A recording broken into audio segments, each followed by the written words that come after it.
अस्सलाम वालेकुम दोस्तों ड्रामा रांझा रांझा में अब तक आपने देखा कि किस तरह नूरी शहर के पीछे पागल होकर अपनी इज़्ज़त अपने हाथों से ख़त्म करना चाहती है। भोले की अम्मा को सब कुछ जानने के बावजूद इसे सर आंखों पर बिठा रही है और वो इस शख्स के पीछे भाग रही है जो इसके ऐबों को गिनवा रहा है। जो शख्स अपने साथ इसको देखकर अपनी बदनामी से खौफजदा होता है वो इसको अपनी इज़्ज़त कब बनाए। अगली किस्त में आप देखेंगे कि जिस तरह हमने आपको बताया था कि नूरी प्रेग्नेंट हो जाएगी, ये बात जानकर नूरी की माँ खुशी से निढाल हो चुकी है और वो ये बात भूल गई है कि भोला फिर से घर से भाग चुका है।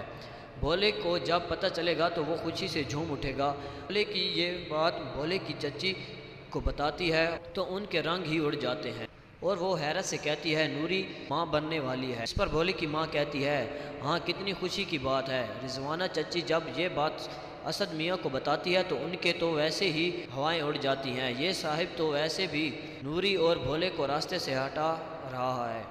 भोले को पागल कर देने से कुछ नहीं बनेगा, कभी आपके हाथ कुछ नहीं आएगा। जब तक वो ज़िंदा है तब तक आपके हाथ कुछ नहीं आएगा। इतना घटिया इंसान निकलेगा ये जिसकी कोई हद नहीं।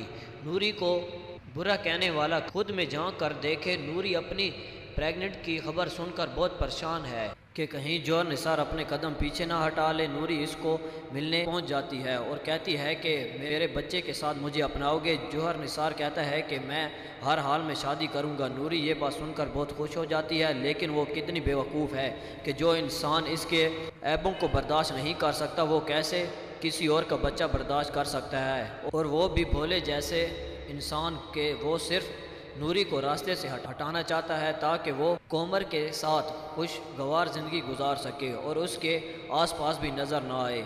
अब आप इस बारे में क्या कहते हैं कमेंट्स करके ज़रूर बताएं और अगर हमारी वीडियो अच्छी लगे तो लाइक और शेयर ज़रूर करें और हमारे चैनल को सब्सक्राइब करें। Thanks for watching.